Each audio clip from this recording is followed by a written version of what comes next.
নমস্কার বন্ধুরা, মণিদীপা ক্রিয়েশনে আপনাদেরকে অনেক অনেক স্বাগত। আজ রান্না করব মৌরলা মাছ। সঙ্গে থাকুন, ভিডিওটি শেষ পর্যন্ত দেখুন। যদি ভালো লাগে আমার চ্যানেলটি সাবস্ক্রাইব করে দেবেন প্লিজ। মাছগুলো কেটে ভালো করে ধুয়ে নিয়ে এলাম, আর মশলা করে নিলাম শুকনো লঙ্কা বাটা আর রসুন পেঁয়াজ বাটা।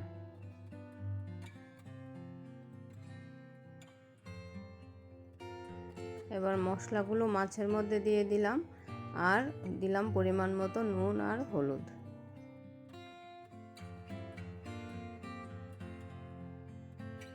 আর দিলাম কাঁচা লঙ্কা আর অল্প তেল। এই মাছগুলো আমি ভাজবো না, কাঁচা মাছই রান্না করব। এখন মশলা দিয়ে মাছগুলো ভালো করে মেখে নেব। মাছ মাখা হয়ে গেছে, এখন বসিয়ে দিলাম কড়াই। কড়াইতে দিয়ে দিলাম পরিমাণ মতো তেল।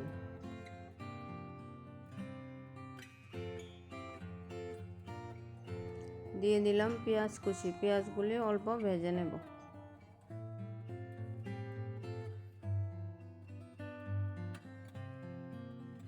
পেঁয়াজ ভাজা হয়ে গেছে, এখন দিয়ে দিলাম টমেটো।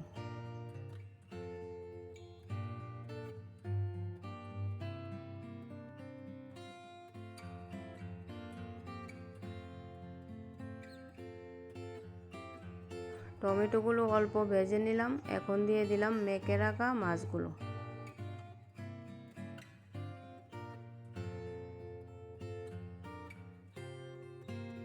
প্রথমে একবার ভালো করে একটু নেড়ে চেড়ে দেবো, তারপর আর নাড়বো না, নাহলে মাছগুলো ভেঙে যাবে। খুন্তি দিয়ে বারবার মাছগুলো নাড়বো না। কড়াইটা দুদিক থেকে ভালো করে ধরে একটু নাড়া দেব, তারপর মাছগুলো উল্টে পাল্টে দেব, তাহলে মাছগুলো একটু ভাজা ভাজা হয়ে যাবে। মাছগুলো এভাবে 2-3 বার একটু উল্টে পাল্টে দিলাম। এখন দিয়ে দিব পরিমাণ মতো জল। এই মাছগুলো আমি এভাবেই রান্না করি।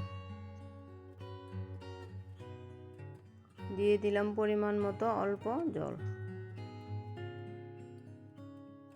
আমার রান্না হয়ে গেছে, এখন নামিয়ে নেব। ভিডিওটি শেষ পর্যন্ত দেখার জন্য ধন্যবাদ।